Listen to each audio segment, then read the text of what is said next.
ठीक है।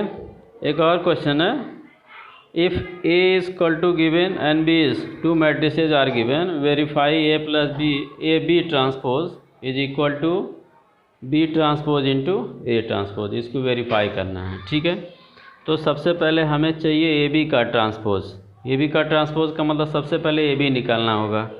तो सबसे पहले लिखते हैं AB निकालने के लिए A इंटू B करना है।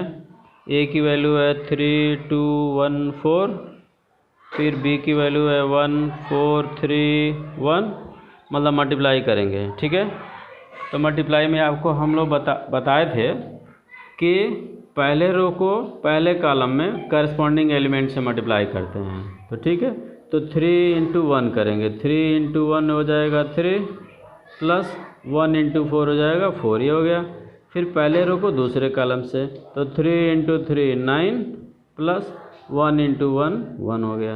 ठीक है, फिर अब देखिए दूसरे रो को पहले कॉलम, फिर दूसरे रो को दूसरे कॉलम से, तो 2 इंटू 1 2 प्लस 4 इंटू 4 16। ठीक है, फिर अब दूसरे रो को दूसरे कॉलम से, 2 इंटू 3 6 प्लस 4 इंटू 1 4।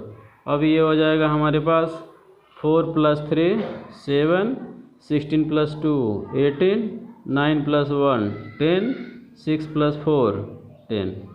ये जो निकल के आया है ये AB की वैल्यू है। हमें चाहिए AB ट्रांसपोज। तो AB ट्रांसपोज का मतलब इसके रो को कॉलम में और कॉलम वाले को रो में एक्सचेंज कर देंगे। तो जो पहला रो है वो पहला कॉलम बना देंगे, तो पहले कॉलम में 7 10 आएगा, दूसरा रो जो होगा दूसरे कॉलम में हो जाएगा, तो दूसरे कॉलम में 18 और 10 आ गया। ये हो गया AB का ट्रांसपोज।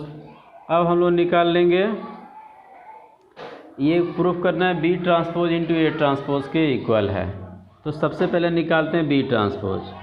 देखिए ये B है, तो B ट्रांसपोज का मतलब इसका जो पहला रो है पहला कॉलम बनेगा, तो ये हो गया 1 3, दूसरे कॉलम में हो गया ये 4 1। उसी तरीके से निकाल लेंगे A का ट्रांसपोज। A की वैल्यू जो यहाँ पे दी गई है, अब इसका निकालना है A ट्रांसपोज। देखिए जो पहला रो है पहले कॉलम में कन्वर्ट कर लेंगे, पहले रो में 3 1 है, तो पहले कॉलम में आ जाएगा 3 1, दूसरे रो में 2 4 है, तो दूसरे कॉलम में आ गया ये हो जाएगा 2 और 4। ठीक है, अब हमें निकालना क्या है, ये प्रूफ करना है B transpose into A transpose. तो ये हो गया B transpose into A transpose. ठीक है, तो B ट्रांसपोज की जो वैल्यू है 1 3 4 1 इंटू A ट्रांसपोज जो है 3 1 2 4 है। अब हम लोग को मल्टीप्लाई करना है, ध्यान से देखिए, पहला रो पहला कॉलम, तो 1 इंटू 3 3 प्लस 4 इंटू 1 4 हो गया।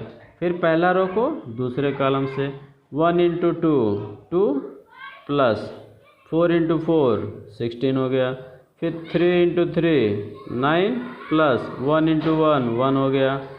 फिर 3 2 जा 6 प्लस 1 इंटू 4 4 हो गया। तो इसकी जो वैल्यू हो गई हम लोग आगे लिखेंगे, ये देखिए 4 प्लस 3 हो गया 7, 16 प्लस 2 हो गया 18, 9 प्लस 1 हो गया 10, 6 प्लस 4 हो गया 10। तो इसको मान लेते हैं ये हो गया B डैश A डैश, ये इस 2 कर दें। ये देखिए AB का transpose 7 18 10 10, B transpose into A transpose 7 18 10 10। तो यहाँ से आप क्या कर दिए, ये हो गया प्रूव्ड। ठीक है, अब अगला एक और हम बता रहे हैं। देखिए symmetric and skew symmetric matrices, बस इसको समझ लीजिए ध्यान से। अगला टॉपिक है सिमेट्रिक एंड स्क्यू सिमेट्रिक। तो सिमेट्रिक मैट्रिक्स क्या होता है, अभी आप ट्रांसपोज समझ लिए, दोनों जो है उसी से रिलेटेड है। पहला है symmetric. Symmetric matrix means a square matrix. A square matrix A is called symmetric matrix if A transpose is equal to A। A कोई मैट्रिक्स है, तो यदि उसका ट्रांसपोज निकालने पे सेम मैट्रिक्स मिलेगा तो उसी मैट्रिक्स को हम लोग बोलते हैं सिमेट्रिक मैट्रिक्स। और इसी का जो एक और होता है skew symmetric matrix. Skew symmetric matrix क्या होता है, ए भी क्या है, a square matrix A is called skew symmetric matrix if A transpose is equal to minus A.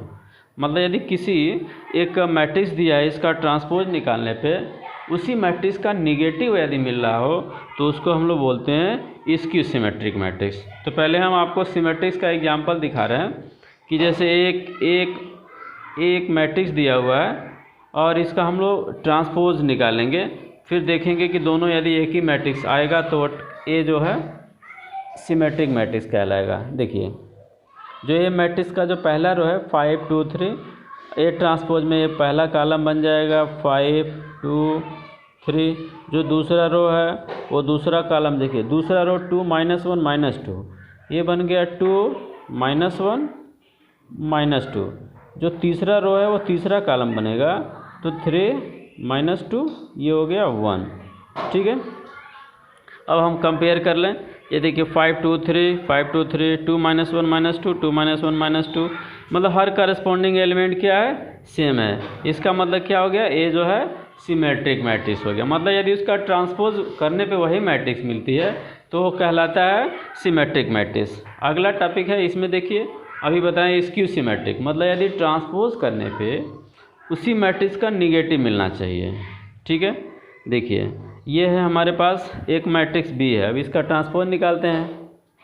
मतलब पहला रो जो है उसको पहला कॉलम में, पहला रो में 0 2 3 है तो पहले कॉलम में लिख लेते हैं 0 2 3।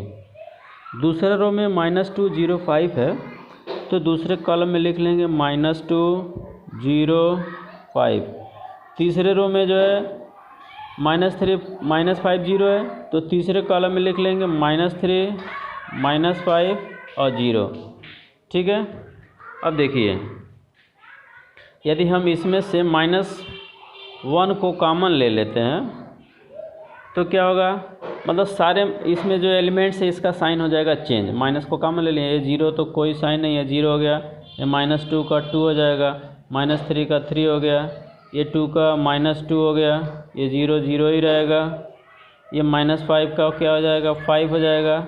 ये जो 3 -3 हो गया, ये 5 का -5 हो गया, 0 0 ही रहेगा। ठीक है, तो इस तरीके से हम देखें, ये माइनस है और इसे कंपेयर करिए, ये माइनस इंटू ये पहला कॉलम पहले कॉलम के इक्वल, दूसरा कॉलम दूसरे कॉलम, तीसरा कॉलम तीसरे column. So you can write is minus of B. इसका मतलब यहाँ पे जो B transpose is equal to minus of B, that's why B is said to be skew symmetric matrix. इसमें एक प्रॉपर्टी आप ध्यान से देख रहे होंगे कि इसके जो डायगोनल एलिमेंट्स जो होते हैं सबके सब 0 होते हैं। और यदि आप आगे डिटर्मिनेंट पढ़ेंगे तो इसके डिटर्मिनेंट की जो वैल्यू होती है वो भी क्या होती है, 0 होती है। ठीक है, so student, so this is a theorem. So theorem क्या कह रहा है कि for any square matrix A with real number entries A plus A transpose is a symmetric matrix and A minus A transpose is called the skew symmetric matrix. क्या कह रहा है कि मतलब ये कोई मैट्रिक्स है, उसी में उसके ट्रांसपोज को ऐड करने से जो मैट्रिक्स हम लोग को मिलती है वो कहलाती है सिमेट्रिक मैट्रिक्स। और एक कोई मैट्रिक्स है, यदि उसके ट्रांसपोज को माइनस हम लोग कर लें तो जो मैट्रिक्स मिलेगी उसको बोलते हैं ये स्क्यू सिमेट्रिक मैट्रिक्स। ठीक है, तो चलिए अभी हम लोग प्रूव कर रहे हैं कि जैसे मान लें हमारे पास एक कोई मैट्रिक्स है बी। ठीक है, तो बी की जो वैल्यू है ए प्लस ए ट्रांसपोज के बराबर है। मतलब यदि हम लोग बी का ट्रांसपोज निकालने पर यही वैल्यू मिल जाए तो हम लोग बोल सकते हैं कि जो ए प्लस ए डैश जो है, जो कि बी मैट्रिक्स के इक्वल है, वो सिमेट्रिक मैट्रिक्स कहलाएगा। ठीक है, तो चलिए तो बी का ट्रांसपोज निकालते हैं। बी का ट्रांसपोज का मतलब हो जाएगा ए प्लस ए ट्रांसपोज होल का ट्रांसपोज कर लेंगे। ठीक है, तभी हम एक फार्मूला जानते हैं कि ए प्लस बी का ट्रांसपोज इक्वल टू ए का ट्रांसपोज प्लस बी ट्रांसपोज। तो ए प्लस ए डैश ट्रांसपोज का मतलब सबसे पहले ए ट्रांसपोज प्लस ए ट्रांसपोज का ट्रांसपोज। ठीक है, तो अब ये हो गया ए ट्रांसपोज, और ए ट्रांसपोज का ट्रांसपोज जो होता है वह ए होता है। अब ए ट्रांसपोज प्लस ए को हम लोग लिख सकते हैं ए प्लस ए का ट्रांसपोज। देखिए तो ए प्लस ए ट्रांसपोज क्या मिल गया, वही मिला। इसका मतलब जो है ये किसके इक्वल है, बी के। So we can write that is equal to B.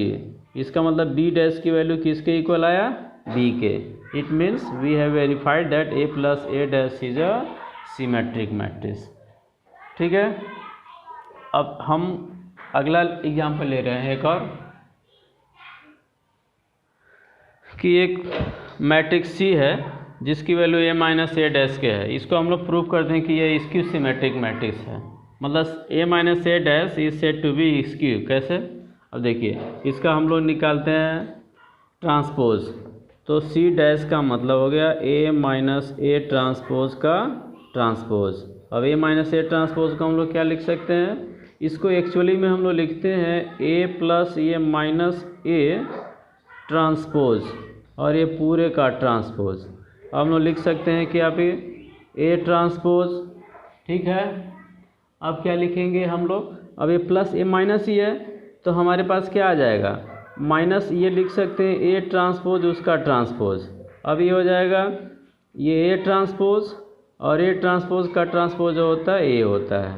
यदि हम इसमें से माइनस को कॉमन ले लें तो ये हो जाएगा ए माइनस ए ट्रांसपोज। ठीक है, अब ये हो जाएगा, यहाँ पे लिखते हैं माइनस, और ये माइनस जो ए ट्रांसपोज है ये किसके इक्वल है, सी के।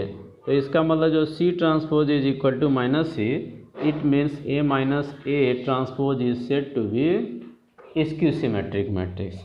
मतलब ए प्लस ए ट्रांसपोज को हम लोग सिमेट्रिक मैट्रिक्स बोलते हैं, लेकिन ए माइनस ए ट्रांसपोज को स्क्यू सिमेट्रिक मैट्रिक्स बोलते हैं। एक और थ्योरम है कि any square matrix can be expressed as the sum of symmetric and skew symmetric. जैसे कि अभी बताएं कि ए प्लस ए को सिमेट्रिक और ए माइनस ए ट्रांसपोज को स्क्यू सिमेट्रिक। तो एक कोई मैट्रिक्स है तो इसको sum of symmetric plus skew symmetrics के टर्म में एक्सप्रेस कर सकते हैं। इसका मतलब A is equal to 1/2 A plus A transpose plus 1/2 A minus A transpose. अभी देखिए इसको हम आगे प्रूफ भी कर दे रहे हैं कि कैसे होगा। देखिए हम लोग इसको इतने में ही प्रूफ कर दे रहे हैं। हम ए को क्या लिख सकते हैं, A can be written as half A plus half A. इसको लिख सकते हैं 1/2 ए प्लस 1/2 ए। ठीक है, अब हम लोग इसी में यदि ऐड कर दें 1/2 ए में, यदि ऐड कर ले 1/2 ए का ट्रांसपोज, फिर से ये जो 1/2 ए है जितना ऐड करें और उतना ही माइनस कर लें तो इसके वैल्यू में कोई चेंजिंग नहीं आएगा। जैसे 1/2 ए ट्रांसपोज को ऐड किए और 1/2 ए ट्रांसपोज को माइनस कर दे तो इसका मतलब 0 होता है। ठीक है, अब इन दोनों और इन दोनों को साथ में रख के इसमें से 1/2 कॉमन ले लें तो हमारे पास मिलेगा A plus A transpose plus half इसमें से भी कॉमन ले लें तो ये ट्रांसपोज है, तो ये हो जाएगा ए माइनस ए ट्रांसपोज। तो ये वेरीफाई हो गया। Thank you.